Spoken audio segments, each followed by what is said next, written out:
Ladies and gentlemen of the crypto space, we're live on a Thursday at 11:29 a.m. October 15th, halfway through the month. October's almost done. Election season's here. Crazy times. The market's skating on thin ice. Hence today's topic: strong risk off current. Strong risk off currently. All right, this is a boring ass title, but it's okay. Strong crypto. Strong risk off currently. I'm not much for complete synthesis today, ladies and gentlemen. Today's episode is sponsored by Change Angel, non-custodial swap exchange for social good. Crypto in, crypto out, no deposits, no withdrawals, not your coins, not your keys, not your crypto. Bing, bada, boom. Barry's in the house, always a pleasure. Wax on, wax off, brand new day in crypto. That's the name of the game. Pellets, my man, always a pleasure. Got a nice little crew going today. Let's pop it over to the main screen. Let's see what's going on. So Jason says the deal, and this is the long-term deal. And what we're talking about really today is the short-term deal. One second, guys.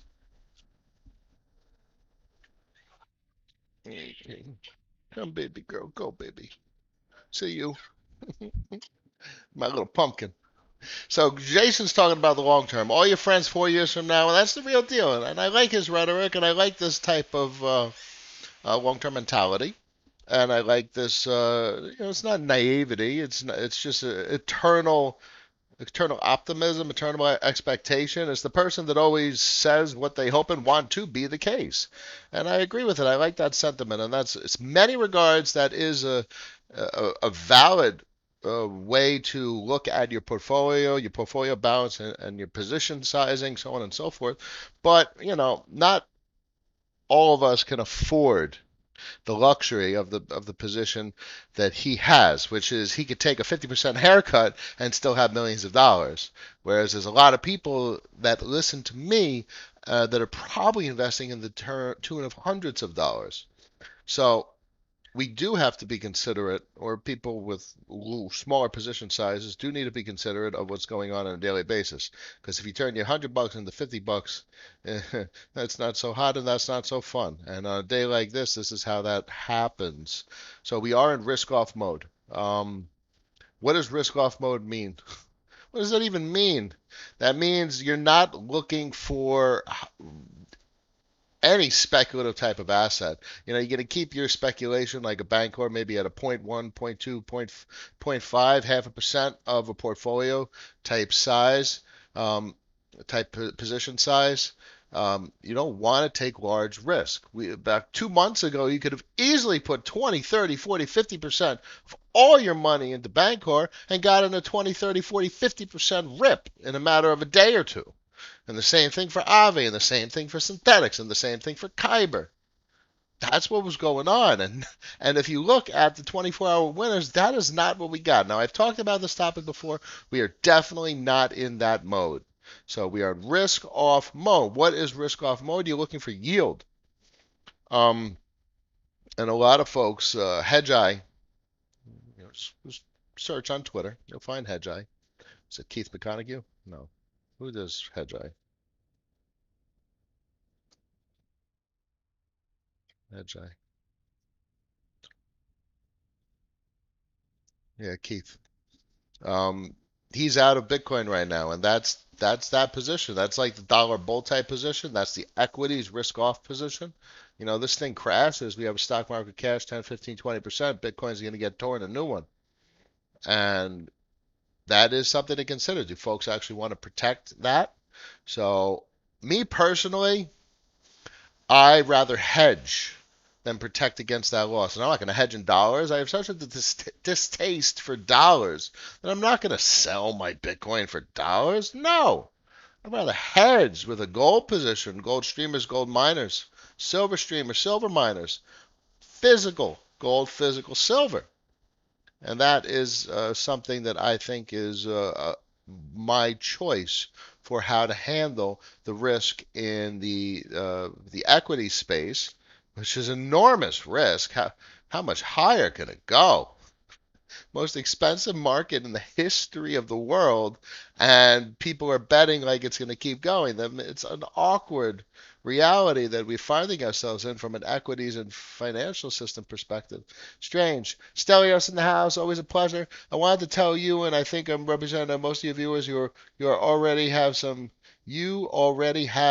capital and look mostly for the safest investments. Yes, that is correct. So I want to protect my listen. But the bottom line is, if someone has $1,000 that they've invested, that's really important. You should really save and protect $1,000, which means there's very little difference between a person with a relatively large investment or a small investment. What's important is strategy and goals and the choices that each investor has. Most of us have 1 to 10K and are trying to find a way to make it into 30 to 50K. Well, you're not. See, that's the thing. You're not going to do it. There is no two. And this is exactly my point. And that's why this is an important topic to cover a couple of times. You're not going to do that in this market. If you do that, you're lucky, and the odds are highly against you doing that. The odds are highly in favor of you losing money if you're putting. Here, look.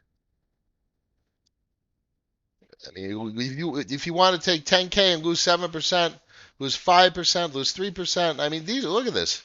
These are hot assets. Digibyte, balance, or compound. Thetas is something that comes up. People talk about a VeChain. People talk about Icon. People talk about. I mean, these are the types of things people invest in, and they're losing money. Look, Aave, you're losing 11% on over 24 hours. Come on. You put in 10 grand, you just lost $1,000. You put in $1,000, you just lost $100. So I am not interested in these types of losses. So this is why the vast majority, put 5 grand into Aave. And this is my point. My point is, it doesn't matter how much money you have. What matters is portfolio balance and position sizing relative to the amount that your entire portfolio. So you throw 0.5%, 1% into Aave. If Aave goes 10x on its money, you just turn 1% into 5%, 10% of your portfolio. And that's a massive win. Now, going for 50% returns, 100% returns on your entire portfolio in a market like this, where the top gainers over 24 hours is BitTorrent and Yearn. Yearn is cool, but this is not like something that's going to change the entire crypto space. This is something that's capitalizing on the awesomeness that's being built in the crypto space. Waves is a big deal, but this isn't like the hot DeFi stuff. This isn't day in, day out 5%, predictable 5%. This is totally like a bounce. If you hold waves, if that's part of your portfolio, you got 5%. This isn't that 2 to 3x that you're talking about, my man Stelios. That's what I'm saying. There's max risk in this environment. If you got 1 to 10, don't risk it. Be cautious. Because as I said 2 months ago, you could have taken 50% of that and thrown it into Kyber, and you were going to get 20, 30, 40, 50% on your money. Day and day. Let's look at the chart. Come on, guys. This is where we are. We've given back almost everything. But you got to remember, okay, let's look at it on the 4 hour. For 4 months, for a better part of 4 months, this is what the market looked like. This thing was just ripping.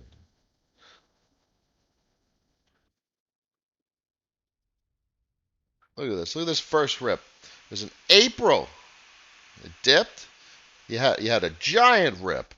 Then you had a rip here. I mean, just look. Check this out. Let's get some percentages for the fun of it on what looks like a small rip from bottom to top. If you got 17%, you don't get 17% in the legacy financial system. Maybe more recently with the way the bubble is going, but these are massive, massive rips. 17%. You put in 10 grand into that, and you just got $1,700 in the blink of an eye. You put in 10 grand into this, you just got $2,800 in the blink of an eye. And this is the way it was the entire time. Rip, rip, rip, rip. And then it ripped up big. And then it ripped up bigger. And this is what it was from, what was that? Where was the first rip? Here. May, June, July. End of July. And then you had another rip over here. End of July. Absolutely incredible, guys. So this is what the market was like for multitudes of months. It was easy money. Um, and this is what it was like for Bancor. This was like for Ren. Ren was fire. Let's take a look at this real quick. It was just buy and it was up, buy and it was up. And it's basically the way the folks are treating the stock market right now. This might have been up even more. I mean, this was just pure gold. This was I was up 1100% at one point on this bad boy. But this is an interesting one because I can't buy or sell because I have the dark node, so I just let it sit. And if it goes down, I can't really do anything about it. Look at this gorgeous chart. This thing's a giant sim triangle. This thing has about nine. If this goes past 9 hours, I'll be surprised without breaking to the upside or the downside. I got to update this chart. Notice the 200 EMAs have deviated from the orange lines. I like to keep them on them.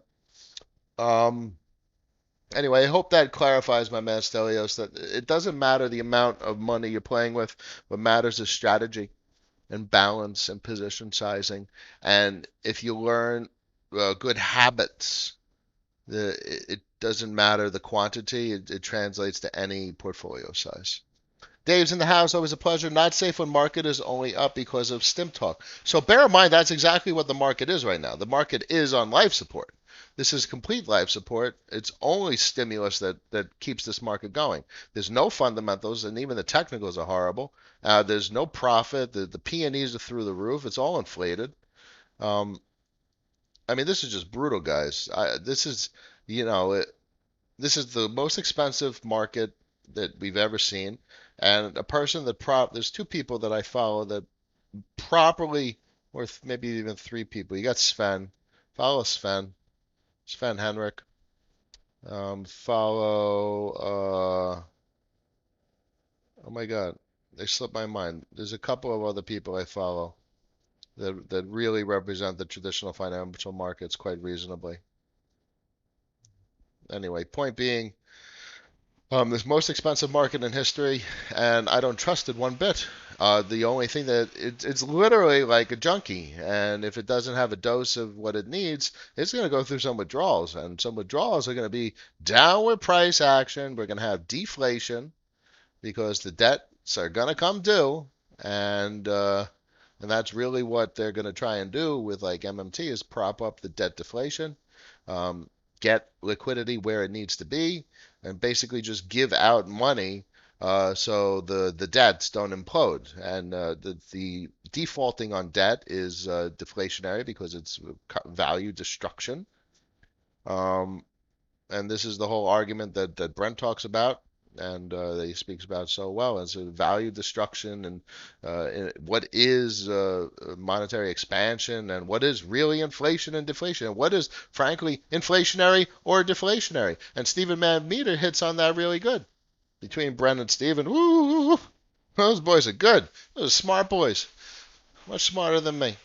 I just put the puzzle pieces together and I try and I'm just handling my own portfolio based on the very intelligent thoughts and strategy that those boys deploy. Much smarter than me. Always max 5% of my portfolio, of course. You see, that's what matters is percentages. Work with percentages because if everything you have is in the crypto space, it's too risky. If the equities tanks, crypto has been correlated with equities. Crypto and equities will tank. If you get a 20-30% drawdown in the crypto space and you're in Bitcoin and you get a 20-30% drawdown in Bitcoin because there's a serious risk off event in the equity space, or the dollar decides to go up and put substantial pressure on everything other than the dollar, you're going to take a 30% hit and there 10 grand it turns into 7 grand real quick. And that's painful. And that's why, you can't all be all in crypto. You got to have some precious metals, gold, silver, gold miners, streamers, silver miners, silver streamers. And I myself have a bit of diversification into battery metal miners, basically graphite, cobalt, nickel, and lithium. And that's a whole other topic unto itself and how you choose those particular uh, assets, equities. Ugh, disgusting equities, but they're so undervalued compared to everything. Everything's really in tech. It's all tech. All driven by, Fat Man. All those like six stocks run the S&P. Absolutely incredible. Bets. Did you top 10 hodl list? Well, I got some old stuff that I forgot about, and I just love them. So they're, those are my master nodes. It's StakeNet, BlockNet. But I don't expect those to appreciate substantially until the market really appreciates what they are. And there's no inevitability, there's no guarantee that the market, a great technology gets appreciated. Um, but those are my hodls. Clearly, Bitcoin. Bitcoin is the vast majority of my portfolio currently. I think Curve is completely misread by the FinTwit, or at least the financial Twitter folks. Um, this thing was down at $50 million yesterday, and now it's like basically tripled, which has tripled the returns. And there's $838,000 that are yet to be distributed. The people that have VECRV, which will probably be about a thousand, at least a thousand, I believe a thousand. I'm expecting probably about a little over 1,000 curve at this point, which should be about $500-600. So if I $500-600, if I could get 5%, I just got 5% in a month. Come on, 5% in a month is a ridiculous return. And frankly, I did a post earlier today where the curve is paying at about 0.1% a day.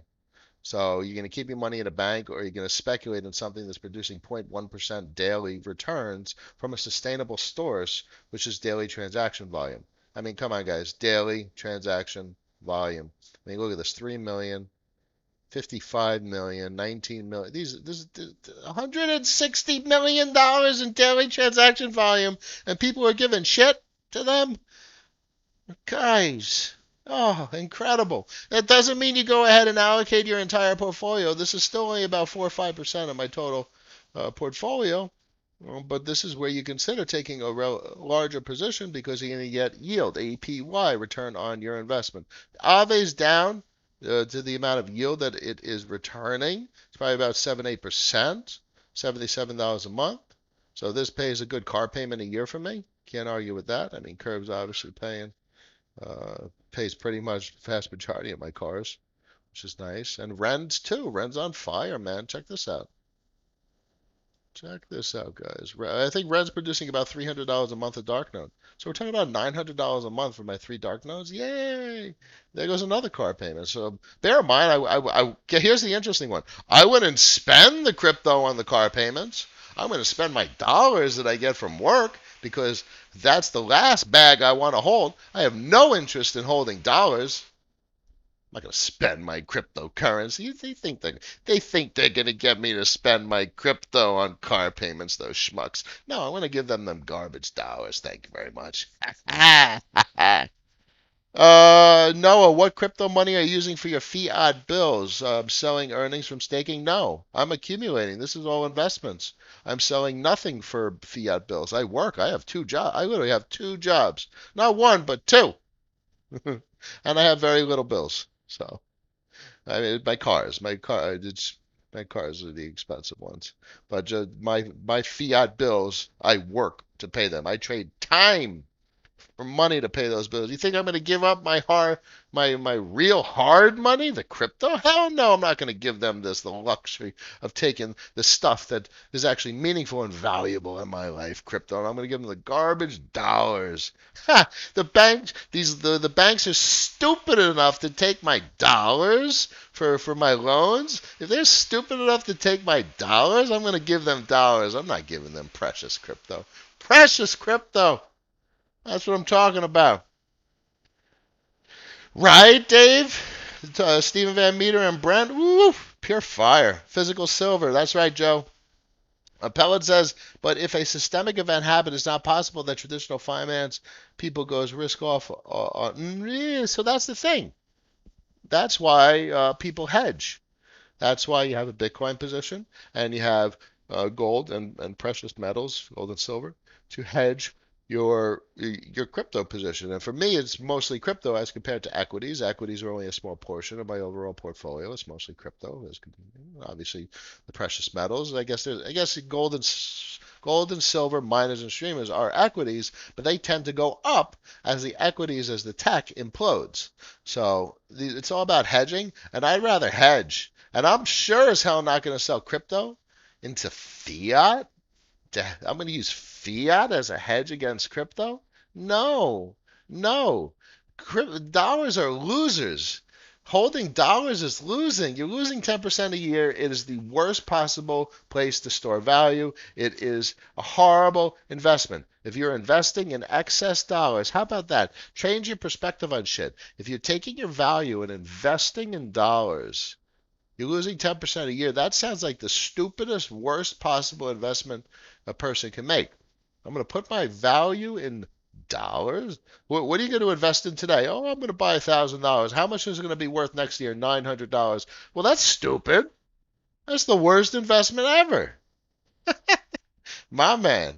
Oh, we are already seeing some of these companies buying a bunch of Bitcoin. You damn right. Michael Saylor hit the nail on the head, and Square bought, and they're all going to buy. The exact reason that Michael Saylor said they're going to buy.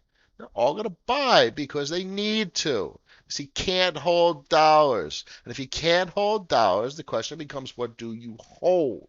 Are you going to hold gold? Are you going to hold equities? Are you going to hold bonds or treasuries? You know, with Apple, what did they have? A half a trillion at one point? Just sitting? Just excess money. So what do they do? Are they going to lose 10%, $50 billion a year because they're keeping it in a bank account? It sounds stupid to me. And I don't know. So what are you going to buy? So Michael says Bitcoin, and Bitcoin is the hardest. Well, how much is treasuries and bonds going to appreciate? Because there's not much more room to appreciate. The interest rates are pretty much negative as it is. And that's what Raul says. He says that the market is going to push the interest rates on bonds and treasuries to negative because that's how much demand there's going to be for the bond. People are going to buy them, buy them, buy them, and force the interest rates to be negative because of the amount of demand for the instrument themselves.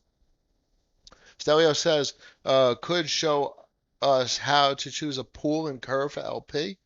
So this is this is risk. So there's little there's more strategy taking a VECRV position because what you have is a dilution as more curve is minted daily, or not minted or released into the system daily. There's more of a likelihood for VECRV locking, which will dilute your relative share of the daily revenue from the transaction fees. So there's the risk there. But what you do is you're going to take your returns, you're going to take your emissions, your curve emissions. I have some vesting curve emissions, as well as my liquidity LP position emissions. And I'm going to take that. I'm going to put that into VECRV to maintain my relative proportional ownership of the VE curve pool. So this is really what I want. I'm really not that interested in the emissions from here. I'm using that to maintain my ownership, my proportional ownership of the daily transaction fee revenue. Because I think this daily transaction fee revenue, where is it? Daily transaction fee revenue. I want a piece of this $32,000. That's what I want. This exchange is making $32,000 a day in revenue and transaction fees merely because people are trading on the platform. This is what I want. And also, guess what? This right now is pending distribution. So $838,000 worth of transaction fees have been saved up and is pending distribution to VE Curve holders, and that'll be denominated in Curve. This money will go to purchasing Curve on the open market. So what happens when 800 and something thousand dollars is going to go to purchase Curve on the open market? I think that's going to be a heck of a bottom for the Curve price. And now we're going to have a constant supply disruption, a constant buy pressure on Curve. And this thing is holding on. I don't know. This might fall through, but it's pretty much holding on to this bottom orange line, which is quite fascinating. This is pretty much the support of before it broke out of the falling wedge. And this is really the first only breakout of a falling wedge. If you go all the way back, I mean, this chart's obviously been destroyed, but if you go all the way back, these falling wedges just kept breaking down and breaking down. This is really the first breakout. It was quite fascinating. It's still holding on to its bottom support. Quite interesting. So what do you think happens when 800 and something thousand dollars gets dumped into Uniswap to buy Curve on the open market? That's going to be fascinating to see. And basically, when $32,000 of additional buy pressure starts to build up on the CRV asset, I think we'll start to see some substantial appreciation on Curve. So guess what? You see this daily by yearly earnings. What happens if the value of Curve doubles? If the value of Curve doubles, my yearly earnings doubles. And now my goal really is to maintain proportional ownership of VECRV, probably either via providing additional liquidity, because I have my vesting as well.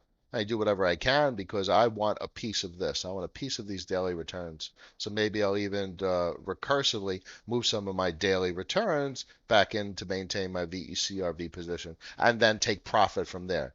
I would take profit from there because I want that proportion, baby. I might be wrong, but this thing looks good to me.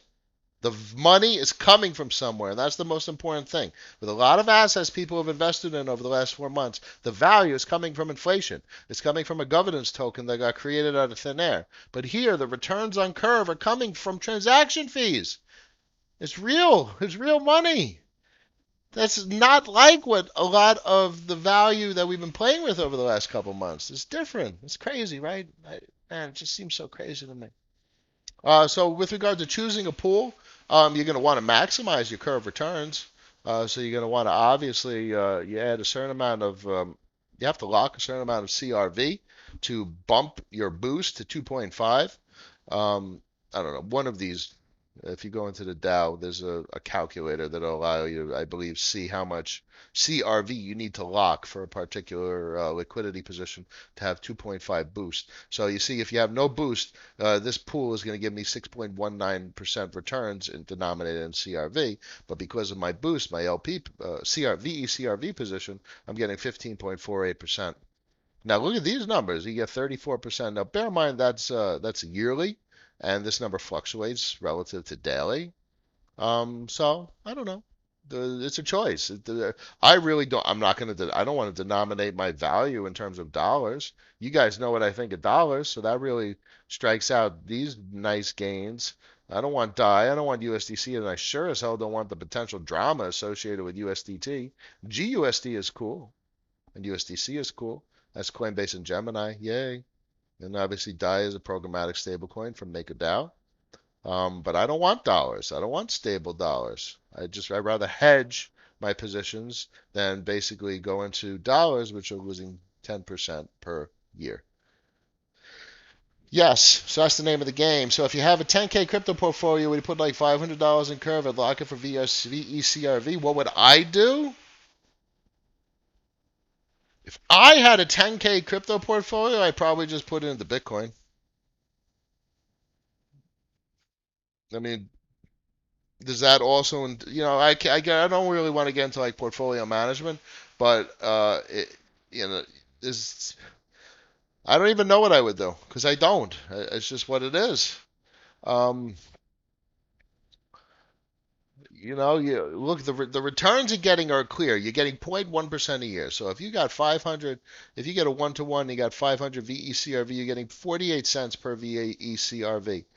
So if you buy 500 dollars in Curve, which will be about 1,000 Curve, you're getting about $500 a year. So, you know, that's a massive percentage. It's a massive percentage. You're not going to get it at a bank, but is it life changing? But if you put that money into Bitcoin and Bitcoin goes from $10,000, 11 and change, to 100,000 or a quarter million, or some serious unexpected shit happens and it goes to a million, that's more of a life-changing event. So with the 10 grand portfolio, you might want to protect your value even more. You might even want to be more aggressive because you have less to lose. So that I would even be more risk off in that position. So now the hard thing is to sit and wait, sit on your hands. It's hard. These are hard choices. Guys, that's the most important thing I could tell you. I'm going to wrap up the stream in a minute. But these are not easy choices. These are hard choices. And they're hard choices doesn't matter how big your portfolio is because you're dealing with real life. You're dealing with shit for yourself and your family. And it's the same sentiment that I have. And I have my goals and my dreams and my ambitions. And we're dealing with risk every day. And we're dealing with the potential to lose money every day and the potential to gain money. And FOMO. And dealing, watching assets go 1,000% and missing out. That is not the same as losing money. So be picky with your damn positions. Picky, picky, picky to buy. Quick to sell. Protect your gains. And right now, I've said it and I'll say it again. You're looking at the 24-hour gainers for the day. This is serious risk-off mode, guys. Serious risk-off mode. Do not have all your investments in the crypto space. You need, I mean, who said it? Joe said it. Physical silver. Yes. You need metals. You need those metals. You need gold and silver, the precious metals, and the little bit. You need to be diversified, and you need to hedge because if the equities tank, crypto's going to tank, and how do you hedge against that? You got the precious metals and the precious metals miners and streamers. And that's how you hedge. Because I'm not going to hedge with the dollars, but I'll hedge with that. Angelo, my man, always a pleasure. Is it possible to get revenue only from VECRV without boosting, providing liquidity to the pool? Yes, but you got the risk of dilution. So if you add Curve to mint the VECRV, you're going to get returns, but there's CRV emissions per day, so you're going to have more VECRV minted, which means you're going to get less of a percent of the total daily earnings, so your revenue is going to be diluted constantly. So the only way to maintain a particular revenue is to have some sort of external source maintaining your VE curve proportional ownership. So that's usually like a liquidity position, and I have a bunch of vesting from previous liquidity provided. And I'm using that to offset um, uh, um, dilution. I want to maintain my ownership. And then you could treat this, so you could use a portion of your VE curve transaction fee revenue to further offset dilution. And hope, and the goal is to have revenue. Think about it like this: if you could take 10 grand and for the next 10 years get $2,000, come on, come on. But we don't have these types of like guaranteed products. The closest you get is what's historically called like an annuity or reverse mortgages, stuff like that. But if I could turn a quantity of money into periodic emissions of money, like $1,000. If I could turn 10 grand into $1,000 a month for 2 years, I'm going to take that bet. And it's not even a bet. Like, let's say there's minimized risk. I'm going to take that in 5 seconds flat. I'll give them 5 of those, but no one will give me that. That would be crazy, but that's what we're looking at with some of these potential new types of products and services that are emerging in the crypto space. I mean, literally, Aave is given 7-8% right now. 7-8% for helping to maintain the security of the platform and increase their risk-adjusted return profile by providing liquidity. Because if losses are covered by the security module, then there's less risk in providing liquidity to the system, which increases the overall attractiveness of the system. So 7%, that was 78,000. It is more or less, give or take. That is, you're not even Celsius and BlockFi are giving 6-7%. But if I could get 7% on my Aave, I don't think we could provide Aave yet, but Lend is given 0, so you could get 70% on your Lend. Absolutely incredible. What happens if the Lend price goes tenfold? 70-80%. Now you're talking about it. Ladies and gentlemen, Pellets, my man, always a pleasure. 12:03 p.m. Eastern Standard Time, Thursday, October 15th. Another day. Hope I'm helpful. If you have any questions, come back tomorrow. Ask me questions. I don't have all the answers in one stream. The whole point is to keep asking questions until we figure this shit out together. Let's do this. Y'all have a wonderful day, and I'll see you tomorrow. Peace.